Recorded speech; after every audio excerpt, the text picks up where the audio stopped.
वो मैं ये कह रहा था कि अगर आपने हमारा चैनल अभी तक सब्सक्राइब नहीं करा तो अब भी कर दो, नहीं तो बड़ा पछताओगे, बड़ा पछताओगे।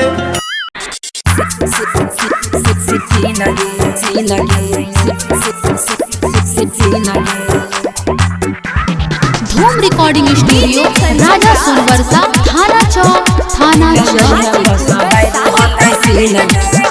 तोरा नाक के नथुनी देबो की नगे गे मैं सुन गे नगे तोरा नाक के नथुनी देबो की नगे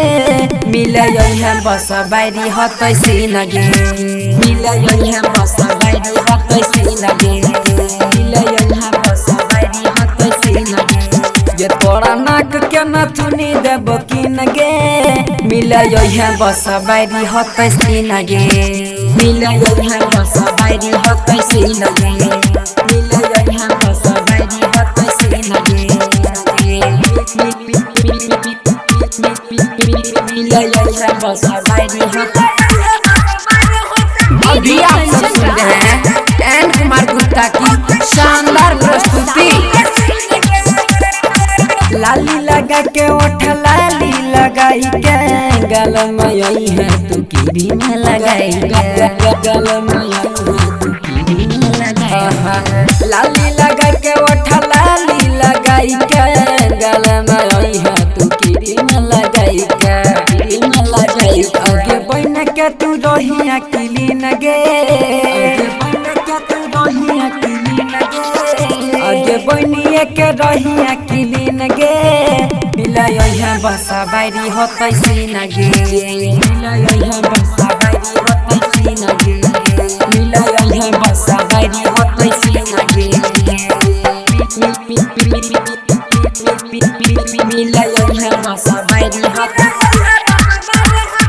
धूम रिकॉर्डिंग स्टूडियो राजा सुरवरसा थाना चौक नैना नसीला छोटा बागुला हबी देख के पागल भलियो गे देख के पागल भलियो गे नैना नसीला छोटा बागुला हबी देख के पागल भलियो गे भलियो गे गोली हमारा छी बहुत पसीना गे गोली हमारा छी बहुत पसीना गे गोरी हमारा छी बहुत पसीना गे मिले है बस बारी हतै सी नगे मिले है बस बारी हतै सी नगे मिले है बस बारी हतै सी नगे मिले है बस बारी हतै। अभी आप सब सुन रहे हैं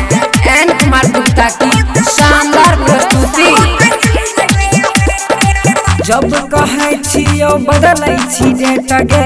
कहियो न करैला आबै छी भेट गे कहियो न करैला आबै छी भेट गे जब कहै छियो बदलै छी डेट गे कहियो न करैला आबै छी भेट गे आबै छी भेट गे बसुरा जाके देवी गोडी दिन गे बसुरा जाके देवी गोडी दिन गे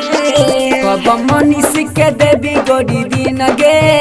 रमनी किस के संग हत सीन गे रमनी किस के संग हत सीन गे रमनी किस के संग हत सीन गे